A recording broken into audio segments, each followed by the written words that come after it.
मुख्यमंत्री माझी लाडकी बहीण योजना ही महिलांसाठी आधार ठरली आहे. मात्र अद्यापही अशा अनेक महिला आहेत ज्यांनी EKYC पूर्ण करूनही त्यांना जानेवारी आणि फेब्रुवारी महिन्याचे हप्ते मिळालेले नाहीत. जर तुमच्याही बाबतीत असे घडत असेल तर हा व्हिडिओ तुमच्यासाठी अत्यंत महत्त्वाचा आहे. हा व्हिडिओ शेवटपर्यंत पहा आणि अशाच महत्त्वपूर्ण अपडेट्ससाठी आमच्या चॅनलला आत्ताच सबस्क्राईब करून फॉलो करा. व्हिडिओमध्ये पुढे जाण्यापूर्वी तुम्ही जर चॅनलवर नवीन असाल तर चॅनलला सबस्क्राईब करून बेल आयकन बटन प्रेस करा, जेणेकरून प्रत्येक व्हिडिओची नोटिफिकेशन तुम्हाला मिळत राहील. EKYC आणि नाव नाही अशा समस्या बऱ्याच महिला EKYC करण्याचा प्रयत्न करत आहेत, परंतु त्यांना यादीत तुमचे नाव नाही असा रिप्लाय मिळत आहे.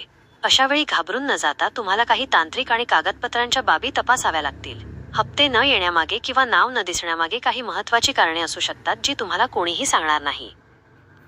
ही 5 कारणे तपासा. जर तुमचे हप्ते रखडले असतील तर खालील गोष्टी तुमच्या किंवा तुमच्या कुटुंबाच्या बाबतीत घडल्या आहेत का याची खात्री करा. 1. Income tax. तुम्ही किंवा तुमच्या घरातील सदस्याने कधी इन्कम टॅक्स भरला आहे का? 2. कर्ज किंवा हप्ते. तुम्ही कोणत्याही बँकेचे कर्ज किंवा फायनान्सचे गट उचलले आहेत का? याची माहिती सरकारकडे उपलब्ध असते. 3. वाहन मालकी. तुमच्या घरी कार, ऑटो किंवा कोणतेही चारचाकी वाहन आहे का? जर ते तुमच्या घरातील कोणत्याही सदस्याच्या नावावर असेल तर तांत्रिक अडचण येऊ शकते.